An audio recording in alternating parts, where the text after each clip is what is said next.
আজকে অনেক সকাল সকাল ঘুম থেকে উঠে নিধিকে উঠিয়ে ছোট রাজকুমারী মানে কিউটিকে উঠিয়ে সবাইকে উঠিয়ে স্নান টান করে এই যে আমরা রওনা দিয়ে দিলাম, মানে আগরতলা যেই উদ্দেশ্যে আসা সেই উদ্দেশ্যে রওনা দিয়ে দিলাম। তবে প্রথমে প্ল্যান ছিল ট্রেন দিয়ে যাওয়ার, তবে মামা বলল গাড়ি দিয়ে গেলেই ভালো হবে। ট্রেন দিয়ে গেলে উঠতে হতো 3টার সময়, 5টার সময় ট্রেন ছিল। তার জন্য মামা বলল গাড়ি দিয়েই চলে যা। তো গাড়ি একটা ঠিক করে দিল মামা। তো আমরা এই যে বসে বসে আরাম করে চলে যাচ্ছি। তবে তেমন আরাম না, কারণ গাড়ির জার্নি তেমন একটা আমার ভালো লাগে না। তো গাড়ি দিয়ে আসতে আসতে নিধির তো চুলের অবস্থা খুবই খারাপ, কারণ নিধির পুরো রাস্তা ঘুমিয়ে এসেছে, কত সকাল ঘুম থেকে উঠেছে কিনা। তবে কিউটিও ঘুমিয়েছে, আরোহী ঘুমায়নি। আর তো আমরা এসে গেছি, এসে এখানে একটু দাঁড়ালাম, কারণ সুদীপ গিয়েছে একটু ফল আনতে। আসলে আমরা এসেছি উদয়পুর মাতাবাড়িতে, তো কিউটির একটা মানসী ছিল, এই মানসীটা দেওয়ার জন্যই আসা আমাদের উদয়পুর মাতাবাড়িতে। তো অনেক বছর পর উদয়পুর মাতাবাড়িতে এসেছি। আমি লাস্ট মনে হয় 2013-তে এসেছিলাম। বিয়ের পর তো আর আসা হয়নি। আসলে বিয়ের পর কোথাও তেমন একটা যাওয়া হয়নি, আসা হয়নি।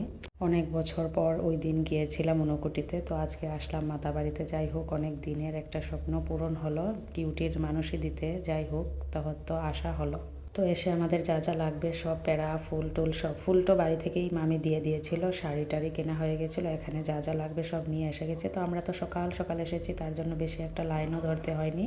আর মানসিক পূজা ছিল বলে শাড়ি টাড়ি দিতে হয়। এখানে এরকম একটা নাকি টোকেনের ব্যবস্থা আছে, টোকেনটা নিলে তাড়াতাড়ি লাইন পাওয়া যায়। তো তার জন্য টোকেনও নেওয়া হয়ে গেছিলো, আর পুজোও তাড়াতাড়ি হয়ে গেছে, একদম তাড়াতাড়ি। তারপরে এই যে সবাই একটু মাকে দর্শন করে নিলাম, আপনারাও দর্শন করে নিন। আর তারপর এখানে পূজা হচ্ছে, বাজনাও হচ্ছে, খুব ভালো লাগছিল কিছুটা সময় এখানে দাঁড়িয়ে। তারপরে এই যে তারা 2 বোন চলে গেছে কপালে এই যে ত্রিশূলটা আঁকাতে। তো ওনারা অনেকেই বসে থাকেন, ফুটো দিয়ে দেন, মানে অনেক কিছু দিয়ে দেন। এই যে ত্রিশূল আঁকলো, নিধি তো খুব সুন্দর করে দাঁড়িয়ে দাঁড়িয়ে আঁকলো।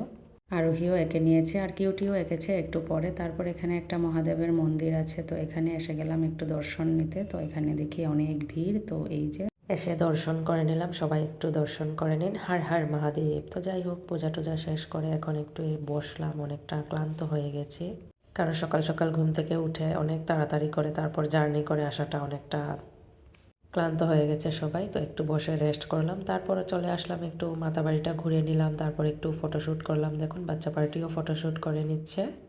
তারপর অনেকগুলো ছবি উঠেছি আমরা বসে সবাই মিলে, ছবি টবি উঠে তারপরে এই যে এখন চলে যাচ্ছি নিচে। পূজা টুজা শেষ, মাতাবাড়ি দেখাও শেষ। যাই হোক, অনেক বছর পর দর্শন করে ভালোই লাগলো। তারপরে এই যে এখন পুকুরে যাব, পুকুরে তো যাওয়া হয়নি, আসার সময় আর উঠিনি। তো এখন একটু বিস্কিট নিয়ে তারপরে এসে গেছি। এখানে অনেক কচ্ছপ আছে, তো সবগুলো একদম সামনে এসে বিস্কুট খাচ্ছিল, কিন্তু সবাই হাত ধরে নমস্কার করছিল, কিন্তু আমার একদম সাহস হয়নি এটাকে ধরার। একদম আমার কাছে ছিল, একদম আমার পায়ের কাছেই ছিল, কিন্তু সবাই বলছিল, সবাই ধরে একদম প্রণামও করছিল, কিন্তু আমি কেন জানি না সাহস করে ধরতেই পারিনি, দূর থেকেই দেখছিলাম।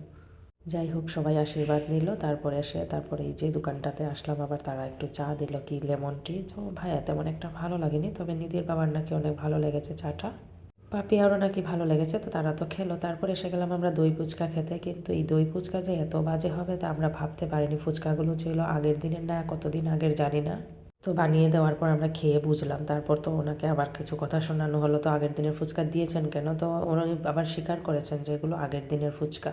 তারপর আবার নতুন ফুচকা দিয়ে বানিয়ে দিয়েছে, দিলেও কি হয়েছে, আমার কাছে লেগেছে দইটাও পুরানো ছিল। তো যাই হোক, তারপর আমরা আর মাতাবাড়ির ওইখানে কোনো খাওয়া দাওয়া করিনি, তা এসে গেছি অনেকটা আগে। হাঁপানিয়ে এসে গেছি, কারণ বাচ্চা পার্টি যদি খেয়ে দিয়ে গাড়ির মধ্যে বমি করে, আর আমরাও খেয়ে দিয়ে জার্নি তেমন একটা গাড়ির মধ্যে করতে পারি না। তারপরে এখানে এসে খাওয়া দাওয়া করলাম, কিন্তু এখানের খাওয়া দাওয়াটাও এত বাজে হয়েছে কি আর বলবো। খাওয়া দাওয়া একদমই ভালো ছিল না, একটা তরকারিও ভালো হয়নি, একদম জলের মতো পাতলা ঝুল ছিল। তো যাই হোক, মামিও বলছিল যে এখানে এত কাছে এসে খাওয়ার কি দরকার ছিল, বাড়িতে এসেই খেতে পারতি। তো নিধির বাবা আর আমার ছোটো বোন তো বাড়িতে গিয়ে আবার খেয়েছে। তো এখন আমরা চলে যাচ্ছি মামার বাড়িতে। তো সন্ধ্যার সময় আমাদের ধর্মনগরের ট্রেন আছে, আমরা চলে আসবো আজকে। তো বাকি কথা বাড়িতে এসে হবে। আজকের মতো টাটা, সবাই ভালো থাকবে।